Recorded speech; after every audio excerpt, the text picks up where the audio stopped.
بسم اللہ الرحمن الرحیم۔ میں Muhammad Arif, chairman centre advisory services for Islamic banking and finance بات کر رہا ہوں۔ آج ہمیں دیکھنا یہ ہے کہ مسلمان جو ہندوستان آئے اس کا کیا پس منظر تھا اور اب آگے کی کیا صورتحال ہو سکتی ہے۔ یہ ایک تاریخی حقیقت ہے کہ ہندوستان میں پہلے مسلمان سپاہی نہیں بلکہ مسلمان تاجر آئے تھے، یعنی وہ عرب تاجر جو ہے وہ مالابار اور کیرالہ وغیرہ میں ان کی آمد و رفت رہتی تھی۔ اچھا، اور جنگجوئی جو بعد میں شروع ہوئی، جنگیں شروع ہوئیں، اس سے بہت پہلے مسلمان جہاز ران کیرالہ مالابار کے ساحلوں پر آباد ہو چکے تھے، جن میں اکثریت مسقط اور ہرمز کے تاجروں کی تھی۔ اچھا، اس کا اب دیکھیں، اس کو آگے اگر انٹرسٹنگلی دیکھیں تو انگریزوں نے بھی کچھ ایسا ہی کیا کہ وہاں پر پہلے ایسٹ انڈیا کمپنی آئی اور اس کے بعد برطانوی رول جو ہے اس کو ہموار کیا گیا۔ اچھا، ان دونوں واقعات سے جو سبق ہمیں ملتا ہے کہ اگر کوئی قوم ہاتھ پر ہاتھ دھرے اور ریلیکس کرنے کی عیاشی کرے تو پھر اس کا انجام صحیح نہیں ہوتا۔ اچھا، اس کے علاوہ یہ ایک بات ہے کہ ہندوستانی مزاج اور کردار میں کوئی نہ کوئی خاصیت ایسی پائی جاتی ہے جس میں یہ ہے کہ وہ اپنے بزرگان دین کا بہت احترام کرتے ہیں، چاہے وہ مسلمان ہوں یا کسی اور مذہب سے تعلق رکھتے ہوں۔ اس سلسلے میں خواجہ معین الدین چشتی اجمیر میں قیام کرتے رہے، حالانکہ ابھی پرتھوی راج چوہان اور شہاب الدین غوری کے درمیان فیصلہ کن معرکہ کافی دور تھا۔ اسی طرح دوسرے صوفیاء کرام نے بھی لاہور، ملتان اور دہلی، آگرہ وغیرہ میں اپنی اللہ تعالیٰ کی وحدانیت کے پرچم بلند کیے اور ہندوؤں کو بھی اپنا متحد بنایا۔ اچھا، آگے اگر ہم دیکھیں تو اس زمانے میں مسلمانوں کی شادی جو تھی اس میں یہ کوئی تفریق نہیں تھی کہ بیوی جو ہے وہ کس مذہب سے ہو۔ مثلا اکبر بادشاہ جس سے جہانگیر پیدا ہوا وہ ہندو تھی، اور اسی طرح خاندان تغلق کا بانی غازی ملک ایک مقامی ہندو جاٹ کا بیٹا تھا، اور اس کا بھتیجا فیروز تغلق ایک بھٹی عورت کے بڑے یعنی اس سے پیدا ہوا، کے وطن سے پیدا ہوا۔ اچھا، پھر اس کے علاوہ یہ ہے کہ مسلمان حکمران ہوں یا ہندو حکمران ہوں، انہوں نے ہندوؤں کو بھی اپنے دستے تشکیل دینے ہندو کمانڈرز کی کمان میں رکھا، اور مسلمانوں نے بھی ہندوؤں کو اپنے ان کے اپنے جرنیلوں کے نام سے کمانڈ میں رکھا۔ اچھا، یہ جو ہے بتاتا ہے کہ جو مسلمان تھے بھارت میں وہ مل کر کے سیاسی، عوامی، انتظامی، عسکری، سفارتی اور سیاسی زندگی میں کارہائے انجام دیتے رہے۔ پہلی جنگ آزادی جو 1857 کو لڑی گئی اس میں بھی سامنے جو تھا، جو مثال رکھی انہوں نے، وہ آخری مغل بادشاہ بہادر شاہ ظفر کو رکھا۔ تو یہ ایک اس میں ہم ایک سبق سیکھتے ہیں کہ ہم خواہ کسی بھی مذہب سے تعلق رکھتے ہوں، یہ سب کے سب بھارت اور پاکستان کے بیٹے ہیں۔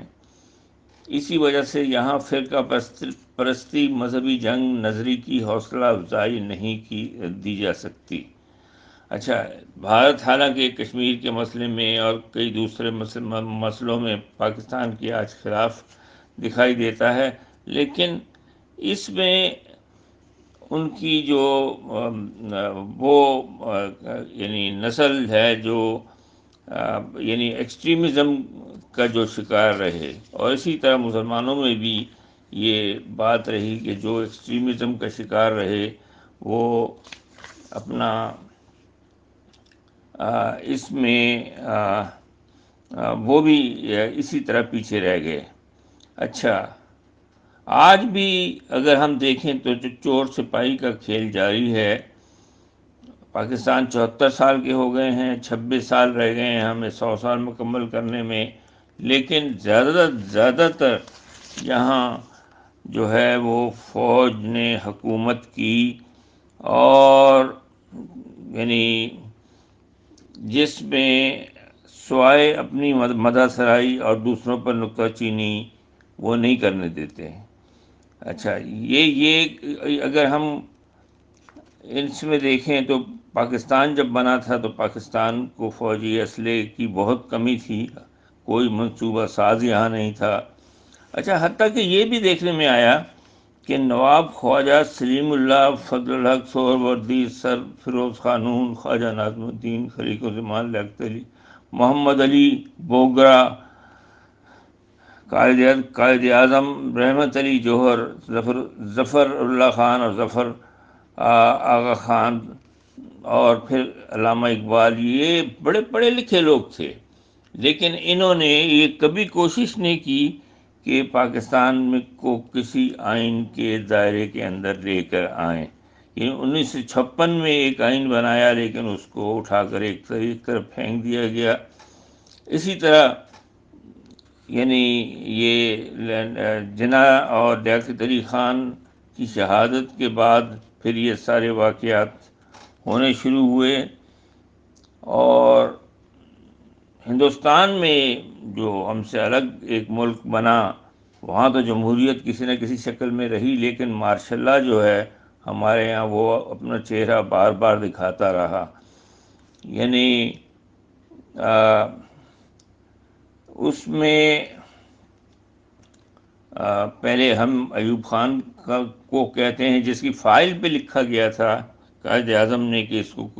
کسی ٹاپ پوزیشن پہ نہ رکھا جائے، لیکن ہم نے رکھا۔ اب ان لوگوں نے جو فوجی جنرل تھے ہمیں ہمیشہ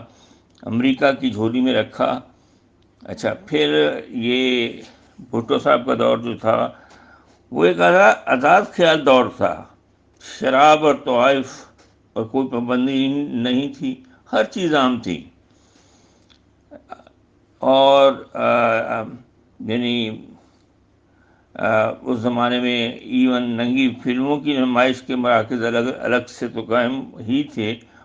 بڑے بوڑھے بتاتے ہیں کہ ان مراکز کے صحنوں میں جن ریڑیوں پر دہی بڑے اور فروٹ چاٹ لگا کرتی تھی ان پر بھی بدنی عمل کی ننگی تصاویر اور اگلی فحاشی کے بڑے بڑے اشتہارات سر عام ہوتے تھے۔ اچھا، اس کے بعد پھر وہ ایک دور آیا جس میں ضیاء الحق آ گیا اور اس نے بھٹو کو پھانسی دے دی، اور پھر حالانکہ بھٹو کا جو رجحان تھا وہ روس کی طرف زیادہ تھا۔ یعنی اس میں ہمیں یہ یاد رکھنا چاہیے کہ یوگوسلاویا کے رہنما مارشل ٹیٹو نے ہمیشہ کہا کہ مارشل لا جس ریاست میں ایک بار نافذ ہو جائے وہاں پر بار بار نافذ ہوتا ہے۔ اچھا، پھر اس میں ضیاء الحق کے دور میں سعودی شہزادوں کے تھرو جو مساجد اور مدارس ہیں ان کو امداد دی جاتی رہی، رقوم دی جاتی رہی، اور یہ جو ہے ایک پورے افغانستان میں یعنی ایک خون کا طوفان بہتا رہا۔ بہرحال پھر وہ جب روس کمزور ہو کر نکل گیا تو 11 محکوم ریاستیں تاجکستان، بیلاروس، سربیا، بوسنیا وغیرہ نے بھی رہائی حاصل کر لی، اور یوں جو اسلحہ فروخت کیا گیا تھا اس میں طاقت کا توازن خراب ہو گیا۔ اچھا، اس نے یعنی ضیاء نے دو اور خونی تاریخی غلطیاں بھی کیں، ایم کیو ایم اور شیعہ دیوبندی لڑائی پر خاموشی اختیار کر لی۔ اچھا، پھر ضیاء نے ٹی وی اور فلم کا سینسر بھی سخت کر دیا تھا، اچھا، ضیاء کا جہاز گرنے کے بعد صدر ضیاء الحق نے منتخب حکومتیں گرانے کا ٹھیکہ اٹھا لیا، اور پھر یہ اس کا بار بار استعمال کیا گیا،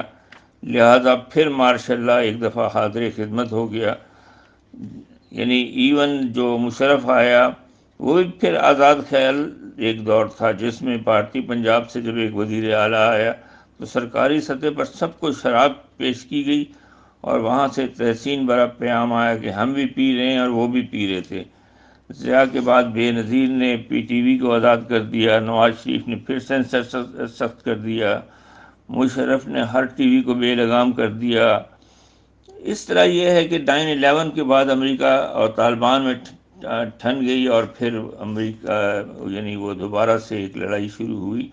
اور جس میں جنرل ضیاء کی طرح مشرف نے بھی وہی تاریخی غلطی کی کہ امریکہ کو اپنے علاقے میں اڈے دیے، جس کی وجہ سے وہ یہاں سے اڑ کر یہی ہمارے یہاں بھی بامبنگ کرتے تھے، اور اس میں وہاں بھی کرتے تھے، افغانستان میں بھی۔ لیکن اب پھر دیکھیں افغانستان آزاد ہو گیا ہے، طالبان وہاں آ گئے ہیں، لیکن ابھی تک کوئی بھی دنیا کی حکومت یہ طے نہیں کر سکی کہ یہ کیا کریں گے۔ اور کیونکہ در حقیقت ہم جب نعرہ لگاتے ہیں پاکستان کا مطلب کیا، لا الہ الا اللہ، تو ہم اس کے ساتھ ہمیں یہ بھی ماننا پڑے گا کہ یہاں انصاف قائم ہوا ہی کبھی نہیں۔ اچھا، اور اسلامی ریاست صرف انصاف پر قائم ہوتی ہے اور کسی چیز پر قائم نہیں ہوتی، اور عبادات کرنا تو عوام و خواص کا ذاتی فعل ہے، لیکن ریاست انصاف پر قائم ہوتی ہے۔ اچھا، کورونا سے نپٹنے کے لیے مختلف عالمی اداروں ممالک نے ہمیں امداد دی،